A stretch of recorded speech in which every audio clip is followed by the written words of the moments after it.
ইব্রাহিম আলাইহিস সালামের বয়স যখন 3 থেকে 4 বছর, গুহার ভিতরে তার মায়ের সাথে বসবাস করতেছেন।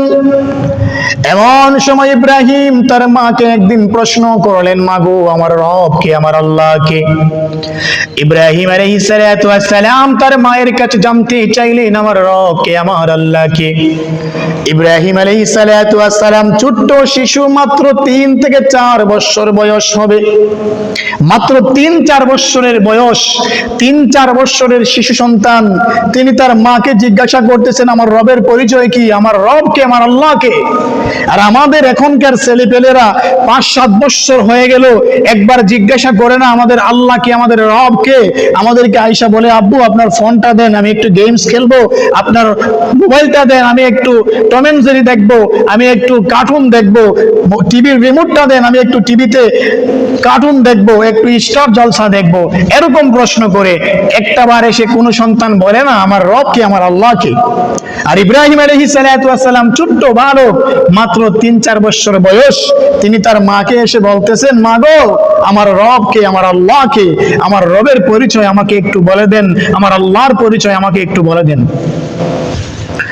ইব্রাহিম আলাইহিস সালাম তার মাকে বললেন, আমার রব কে, আমার আল্লাহ কে?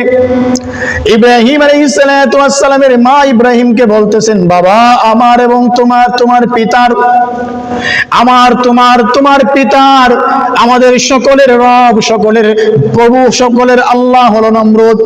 ইব্রাহিম আলাইহিস সালাম মা যখন তাকে বলল, তোমার পিতার, আমাদের সকলের রব হলো নমরুদ, ইব্রাহিম আলাইহিস সালাম মাকে আবার প্রশ্ন করলেন, মা গো, যদি আমার পিতার আর আমাদের সকলের রব নমরুদ হয়ে থাকে, তাহলে নমরুদের রব কে, নমরুদের আল্লাহ কে? ইব্রাহিম আলাইহিস সালাম পাল্টা প্রশ্ন করলেন, আপনার রব যদি, আমার পিতার রব যদি, সকলের রব যদি নমরুদ হয়, তাহলে নমরুদের রব কে, নমরুদের আল্লাহ কি? ইব্রাহিম আলাইহিস সালামের এই প্রশ্ন শুনে তার মা চিন্তায় পড়ে গেলেন। মনে মনে ভাবতেছেন, যেই শিশু সন্তানটা নমরুদের জন্য আতঙ্ক, নমরুদের জন্য ভয়ের কারণ, ইব্রাহিম যেভাবে প্রশ্ন করতেছে, আমার তো মনে হয় এই ছেলেটাই সেই ছেলে, এই সন্তানটাই সেই সন্তান, যে কিনা পৃথিবীতে এসে নমরুদের রাজত্বকে ধ্বংস করে দেবে, নমরুদের ক্ষমতা প্রাচুর্যকে ভেঙে চূর্ণ বিচূর্ণ করে দেবে, নমরুদের সিংহাসনকে চূর্ণ বিচূর্ণ করে দেবে। আমার তো মনে হচ্ছে এই সন্তানটাই সেই সন্তান। ইব্রাহিম আলাইহিস সালামের মা ভয় পেয়ে গেলেন। ইব্রাহিম যেরকম ভাবে পাল্টা প্রশ্ন করলেন, ছোট্ট ইব্রাহিমের মায়ের ভিতরে ভয় ঢুকে গেল। নমরুদ যেই সন্তানের ভয়ের জন্য নমরুদ আমাদের সমাজের প্রতিটা ছেলে সন্তানকে হত্যা করেছে, জবাই করেছে, আমার ছেলে ইব্রাহিম যেই প্রশ্ন করেছে, আমার তো মনে হচ্ছে এই ছেলেটাই সেই ছেলে, যেই ছেলের ভয়ে নমরুদ সমস্ত ছেলে সন্তানকে জবাই করে হত্যা করেছে। ইব্রাহিম আলাইহিস সালাম কেমন প্রশ্ন করলেন, তার মাকে টেনশনে ফেলে দিলেন। নমরুদ যদি আপনার রব হয়, তাহলে নমরুদের রব কে? আমার ভাইয়েরা, ইব্রাহিম আলাইহিস সালাম গুহার ভিতরে 7 থেকে 8 বছর লালিত পালিত হওয়ার পরে, তার মায়ের সাথে বসবাস করার পরে গুহা থেকে বের হয়ে আসলেন তার মায়ের সাথে। পৃথিবীর আলো বাতাস তিনি দেখলেন। গুহা থেকে বের হয়ে আসার পরে দেখলেন তার বাবা, তার মা, তার জাতি, তার আত্মীয় স্বজন সবাই শুধু দেবতার পূজা করে, বিভিন্ন ধরনের মূর্তি মাটি দিয়ে, পাথর দিয়ে নির্মাণ করে, ওই মূর্তিগুলোর পায়ে সেজদা করে, ওই মূর্তিগুলোর ইবাদত করে। ইব্রাহিম আলাইহিস সালাম 8-10 বছর বয়সে তিনি মূর্তি পূজা বিরোধী আন্দোলন শুরু করে দিলেন। বাবাকে বলতেছেন, বাবা, না, এই মূর্তির পায়ে সেজদা করা যাবে না, মাকে বলতেছেন, মা এই মূর্তির পায়ে সিজদা করা যাবে না। তার জাতিকে তিনি বোঝাচ্ছেন, না না, এই মূর্তির পায়ে সিজদা করা যাবে না, এই মূর্তি কখনো আমাদের রব হতে পারে না। কারণ এই মূর্তিকে আমরা নিজের হাতে বানাইলাম, বানাইয়া আমরা তার পূজা করতেছি, তাকে রব মানতেছি। না না, এটা রব হতে পারে না। যে নড়ে না, যে কথা বলে না, যে নিজেকে নিজে হেফাজত করতে পারে না, যে আমার আপনার সাথে কোনো কথা বলতে পারে না, সে কখনো আমাদের রব হতে পারে না।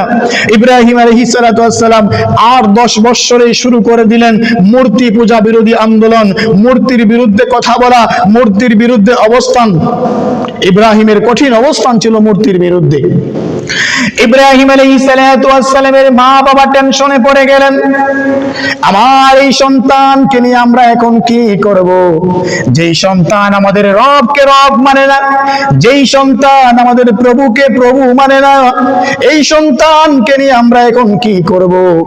ইব্রাহিমের পিতামাতা টেনশনে পড়ে গেলেন, টেনশন করতেছেন।